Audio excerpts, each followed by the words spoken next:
अंदर बैठे हुए सभी और बाहर बैठे हुए हमारे धर्म प्रेमी गुरु भाई बहनों को सादर सत्यम जय गुरुदेव।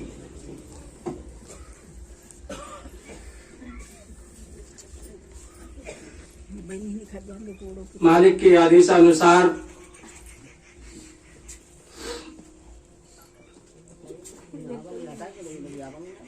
वैसे तो माननीय योगी राज भैया जी ने और दीदी माँ ने इस साधना शिविर में बैठाल करके धर्म प्रेमी गुरु भाई बहनों कोई चीज ऐसी नहीं रखी जो हम लोगों को बताया नहीं। हर चीज बताने के बाद अब तो ऐसा लगता है कि इन चरणों में समर्पित हो जाऊं, कुछ बोलने की इच्छा नहीं है।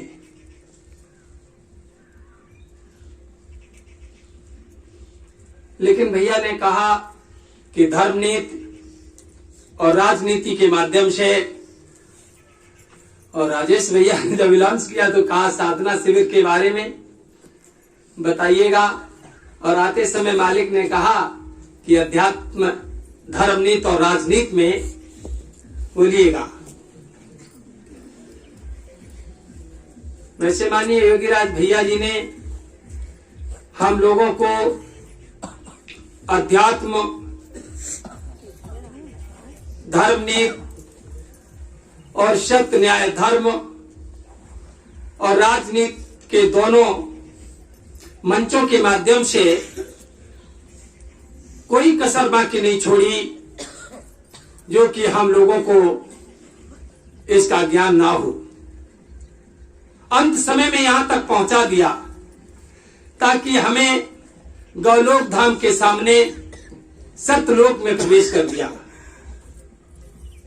सामने तो गौलोक धाम दिखाई दे रहा है और इधर सत्यलोक। ऐसी जगह पर बैठालने वाले माननीय योगीराज भैया जी कोई चीज हमको कसर बाकी नहीं छोड़ी जिस पटल के माध्यम से कुछ बाकी रहा। और आध्यात्मिक धर्म नीति राजनीति के माध्यम से अगर आदेश मिला है तो इसमें तो कितना भी बोलते रहो, भागवत रामायण गीता के माध्यम से वो अलग चीज है, लेकिन यहाँ पर जो हम लोगों को दी जा रही है वो अलग चीज है। क्योंकि ये जो अध्यात्म सत्य न्याय धर्म की स्थापना पर चलने के लिए जिस हमारे रसीद और आजीवन सदस्य प्रमाण पत्र व सैनिक प्रमाण पत्र में उद्देश्य जारी किया गया कि हमारा पहला धर्म अन्याय के खिलाफ लड़ना और दूसरा सत्य न्याय धर्म की स्थापना करना। इस तरीके से इस मार्ग पर चलाने के लिए कोई भी संस्था संसार में प्राणी भटक जाता है, जाने कहां कहां जाता है, किस रास्ते पर उसके जीवन चक्र की धारा बह जाती है, लेकिन वो अपनी रास्ता को भटकने के बाद एक दिन उस मंजिल तक पहुंच जाता है जिस मंजिल की उसे तलाश होती है। लेकिन उस सच्चाई के मंजिल पर पहुंचने से पहले जाने कितनी परेशानी, संकट और बाधाएं उत्पन्न होती हैं, जाने कहां कहां भेजा, इधर भी गया उधर भी गया, भटकता रहा। लेकिन यहां और वहां, इधर और उधर हर एक जगह का भाव लेख लेती थी और जाने कौन सुरमगीरा लगाए थी राधा जो नैन मूंद के भी घनश्याम देख लेती थी। लोगों, ये बड़ा पवित्र और पावन रिश्ता था, जिस रिश्ते को द्वापर में भी गोपी ग्वाल वालों ने समझा नहीं। गोपियां आपस में ये बात करती थी कि पता नहीं हमारे भगवान योगी राज श्री कृष्ण राधा को सबसे ज्यादा प्रेम करते हैं, हमें नहीं। तो ये शंका ही तो थी, लेकिन योगीराज कृष्ण का प्रेम एक एक गोपी से, एक एक ग्वाल बाल से उतना ही था जितना राधा से था। और नहीं तो महाराज के टाइम पर आप लोगों ने जरूर भागवत में सुना होगा कि जब महाराज श्री कृष्ण भगवान ने किया, उस समय पर अपने अपने दिमाग से यही सोच रही थी गोपियां कि भगवान श्री कृष्ण सबसे ज्यादा प्यार तो राधा को ही करते हैं। ये चर्चा सारे गोपी ग्वाल वालों में फैल गई कि ये प्यार तो राधा को ही करते हैं। तो राधा भी इस बात को समझ गई कि जब सभी चर्चा कर रही हैं मेरी सहेलियां, तो वास्तव में श्री कृष्ण भगवान सबसे ज्यादा मुझे ही चाहते होंगे। तो इस बात का राधा को थोड़ा अहम हुआ, अहंकार।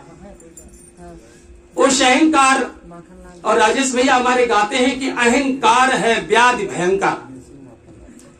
इस प्रार्थना के बारे में भी कुछ सुनने में आया। माननीय योगीराज भैया जी ने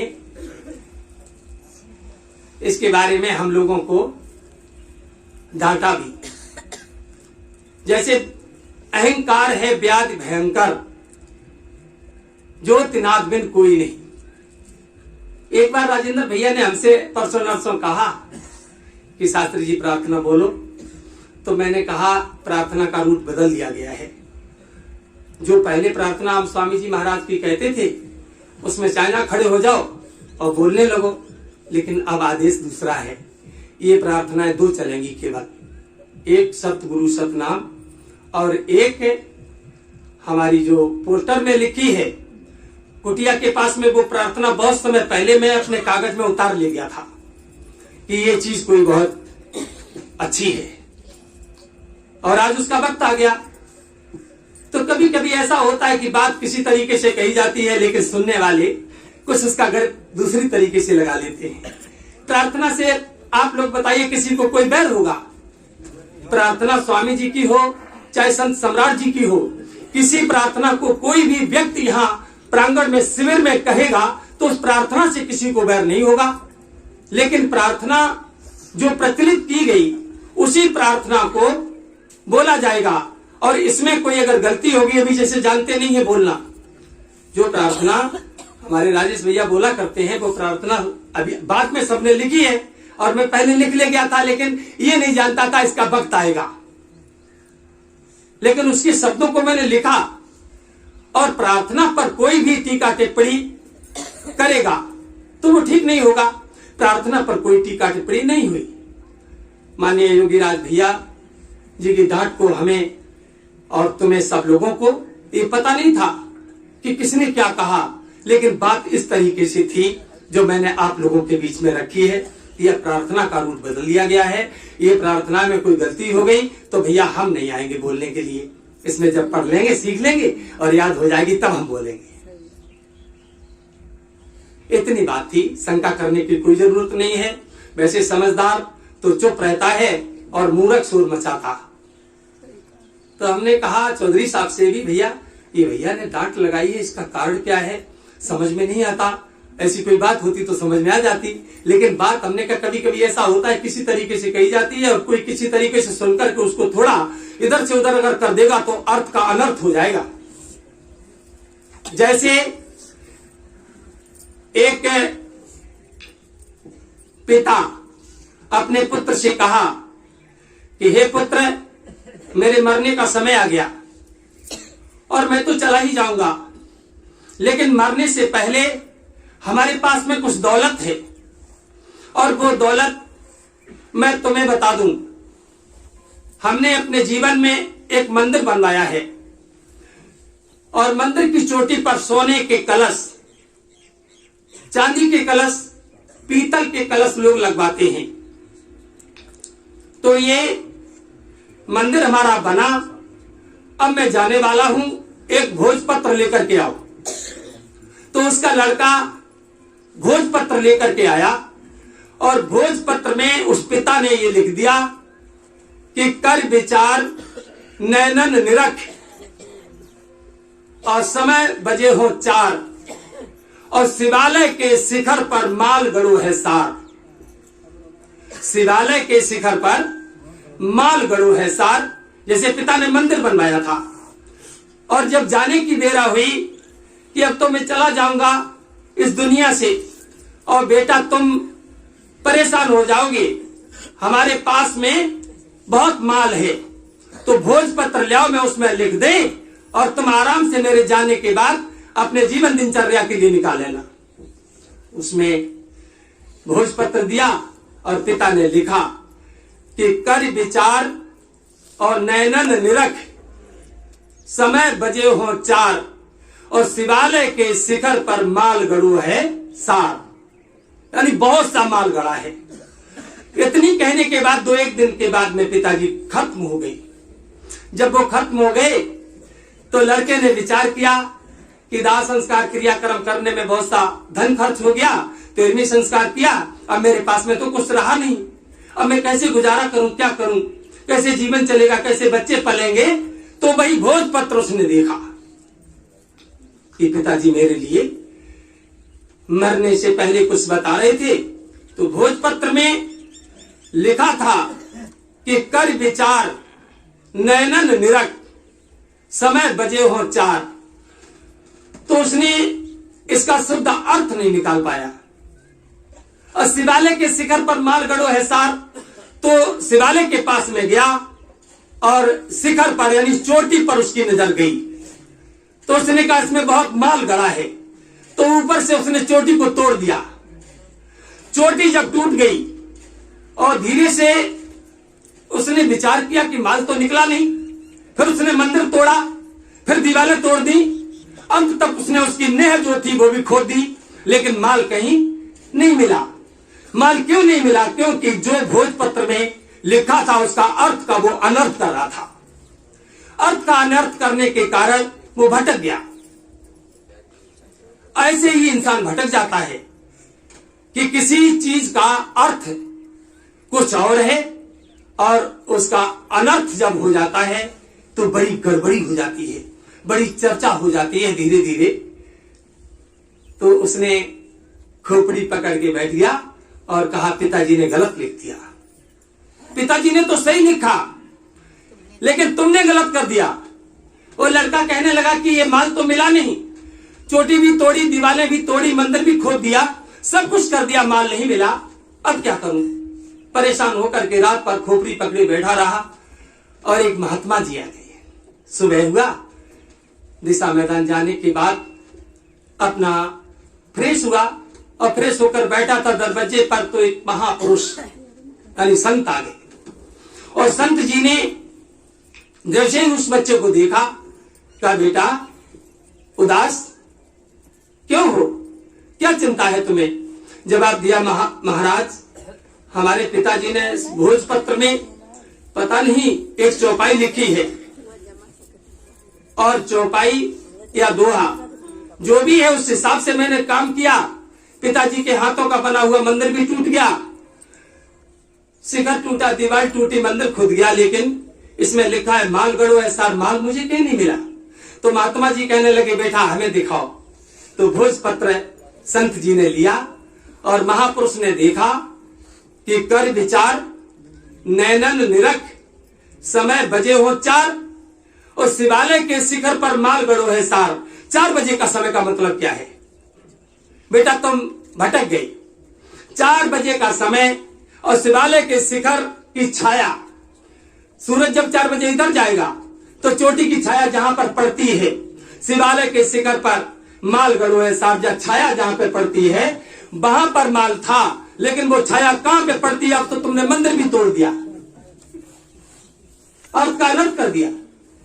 इसलिए अब तुम एक काम करो, ये माल तो तुम्हें मिल जाएगा, जैसा मंदिर बना था वैसा ही मंदिर बना के तैयार करो।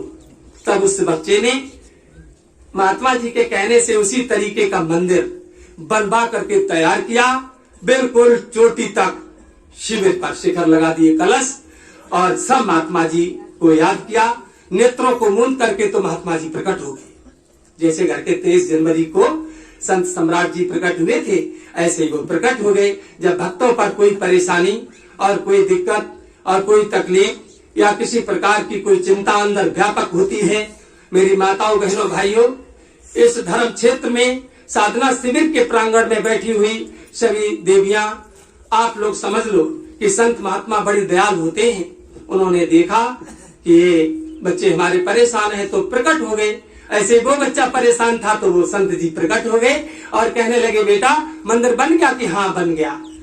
मंदिर बना है तो रुको, 4 बजने दो। और 4 बजे के समय तक महात्मा जी वहां ठहरे और उस बच्चे को लेकर के क्लियर 4 बजे मंदिर के पास में गई कि अब भोजपत्र में पढ़ो, कर विचार, पहले विचार करो। तुमने विचार नहीं किया और बिना विचार किए शिवालय के शिखर को तोड़ दिया। ये मंदिर तोड़ने वाली चीज नहीं है और चोटी पर माल नहीं है। कर विचार नैनन निरख, आंखों से देखो, परख करो। ये तराजू तौलिए तब मुख बाहर आन, मुख से शब्द ऐसे मत बोलिए, क्योंकि बाणी है अनमोल और जो कोई बोले जान, तो जान बूझकर हृदय के तराजू से तौलकर प्राणी को, शब्द को निकालना चाहिए। और वैसे कहीं अर्थ का अनर्थ हो गया तो गड़बड़ हो जाएगा। इसलिए कोई भी बात मालिक के पास तक पहुंचाने से पहले, क्या हम तुम्हारे अधिकारी हैं? हमसे भी तो पूछ लो कि तुमने ऐसे कहा।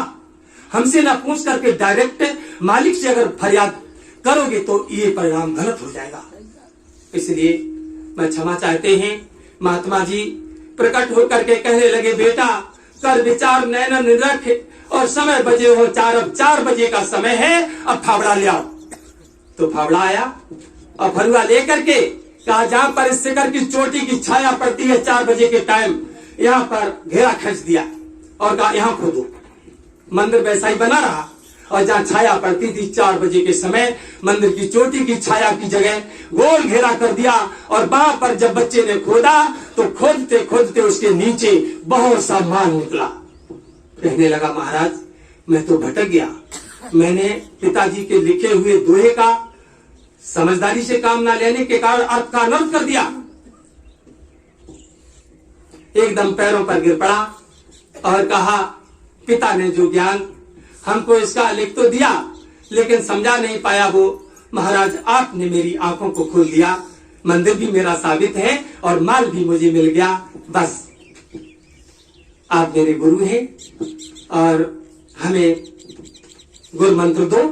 तो इस तरीके से महापुरुष के चरण पकड़े लोग जितने यहाँ बैठे हैं, प्रार्थना पर कोई टीका टिप्पणी नहीं करेगा। ऐसा कौन बेवकूफ होगा कि स्वामी जी की ही प्रार्थना है, हमारे संत सम्राट जी की प्रार्थना है, माननीय योगी राज भैया जी की दया के ऊपर प्रार्थना है, उस पर टीका टिप्पणी करना मेरा धर्म नहीं है, पाप हो जाएगा। इन्हीं शब्दों के साथ में आध्यात्मिक धर्मनीति और राजनीति के बारे में, धर्मनीति और राजनीति के बारे में तो भैया ने इतना हमको घुमा घुमा करके ठोस इस शरीर के अंदर, इस ब्रह्मांड के अंदर भर दिया है, ताकि मेरी अब ऐसे माननीय योगी राज भैया और शक्ति स्वरूपा दीदी माँ के आगे बोलने की हिम्मत नहीं पड़ती है। मैं क्या बोलूं, क्या करूं, क्या ना करूं, क्योंकि मुझे तो केवल साधना शिविर के माध्यम से जो चीज वर्षों पहले स्वामी जी ने दी थी मथुरा आश्रम पर 15 दिन वहां की अगान का सत्संग विराम होने के बाद जो हमारा नर नारियों का संगम जाता था, टट्टी लोग कर देते थे, मेरी आंखों से देखा हुआ हाल था माताओं बहनों भाइयों। तो 15 दिन के बाद स्वामी जी ने चैन नहीं लेने दिया, कहा बच्चों जो कोई सेवा करे तो आ जाए। तो सेवा के लिए मैं वहां टट्टी देखे आए थे, मैंने कहा था मैं भागवत कहता हूं, मैं ऐसी टट्टी इतनी वेतन पड़ी है मैं वहां नहीं जाऊंगा। लेकिन मेरे घर से कहा गया, बड़े भैया है मेरे, कहा तुमने तो भागवत कही है, अभी गुरु जी के धाम जाके नहीं देखा, जाओ। 15 दिन के अंतर में वहां से लौटा था, तुरंत करंट लगा, एकदम मथुरा पहुंचा और मैंने झाड़ू लेकर के गोल टट्टी बटोरना चालू कर दिया।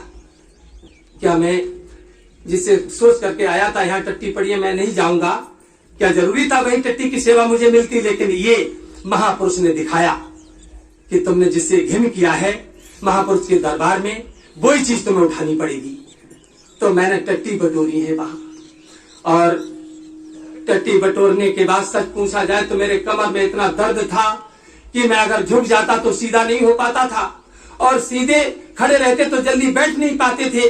कानपुर से 900 रुपए की दवाई बांध के ले गए थे मथुरा में, और वहां पर डॉक्टर ने कह दिया था कि चावल नहीं खाएगा और मट्ठा नहीं पिएगा, यानी सतीबादी चीज कुछ नहीं खाएगा। लेकिन स्वामी जी के आश्रम पर जाने के बाद मेरे भाइयों, माताओं, बहनों, वहां पर मैंने भंडारे में मट्ठा चावल सब खाया, दवाई को एक तरफ रख दिया, और गुरु जी ने कहा कि बच्चा अब ये सफाई सड़कें अगर गलियां हो गई हो, जो पेड़ खड़े हैं पापलर के उनके नीचे घोर में बहुत टट्टी भरी थी, उनको सबको समेट समेट के पल्ली पे चढ़ा चढ़ा के मैंने डाला।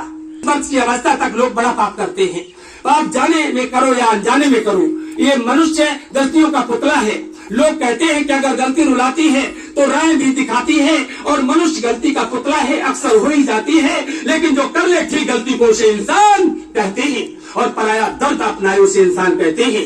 किसी के काम जो आए उसे इंसान कहते हैं। यूं भरने को तो दुनिया में पशु भी पेट भरते हैं, ये इंसान का दिल जो सभी परमार्थ करते हैं, लेकिन मनुष्य में बांट कर खाए उसे इंसान कहते हैं, और पराया दर्द अपनाए उसे इंसान कहते हैं। स्वामी जी महाराज, स्वामी जी के यहाँ टट्टी बटोरने के बाद तब स्वामी जी ने एक आदेश दिया था, बच्चों कोई अगर सेवा करे तो खारी वाला खेत नहीं, गन्ना खड़ा होता है, उसमें गन्ना कट गया है और उसके दूर खड़े हैं, कोई जाकर के दूर की सेवा कर दो, जड़ से काट दो।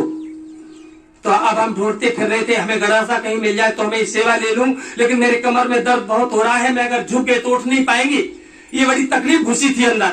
लेकिन वहां पर एक भैया ऐसे आए हमारे, पता नहीं स्वामी जी ने कहां से भेज दिया, कहा क्या जरूरत है? मैंने कहा मुझे जरूरत है गड़सा की। हमें गड़ा करके देखा, लगातार लाइन बार गड़सा धराती फावड़ा गले हुए, मानो भगवान की लीला हो। देखते रह गए, जैसे मानो कुबेर भंडार को भर करके श्री कृष्ण भगवान जब नरची भक्त की बिटिया रामा का भात भरने के लिए चले थे लोगों, इस तरीके से 56 रथ लादे थे। ऐसे ही गुरु जी के धाम में मुझे देखने को मिला कि लगातार फावड़ा, लगातार धराती, लगातार बगदा धरे हैं वहां पर, कि क्या शी क्या, वाह, आंखें खुल गई। मैंने कहा मुझे दुनिया से लेना देना नहीं, ये तो स्वामी जी की महिमा है, ये माया, ये धन दौलत, ये कारोबार सब मेरे मालिक का है, इसमें हमें भ्रमित नहीं होना चाहिए। मुझे तो जरूरत जिस बात की है वो हम ले लें। तो मैंने गड़सा लिया, और गड़सा रहे मेरा बेकार, हम कहे इससे कटेगा भी नहीं। तो उनका क्या सोच रहे हो? मैंने सोच रहे इससे कटेगा नहीं, ये तो बिल्कुल बेकार है, क्या हो मेरे पीछे। फिर वो मुझे घसीट ले गए, फिर अंदर जाकर के पहुंचे, देखा लोपीटा लगे हैं, लाइन बार एक तरफ से, कहीं कुछ बना रहा है, कोई कुछ बना रहा है, ये लोहार जैसे नहीं, लोहे के सामान बनाते हैं। तो कहा बेटा यहाँ चले जाओ, यहाँ से साल लगवा लो। तो मैंने वहां साल लगवाई, और साल लगवाने के बाद वो बोले आप अब आओ मेरे पीछे आओ। फिर मुझे पीछे निकाल ले गए, घुमाते रहे, तो उन्होंने गौशाला में प्रवेश किया, और गौशाला में जब वो गए, हम नहीं जानते थे ये कौन है।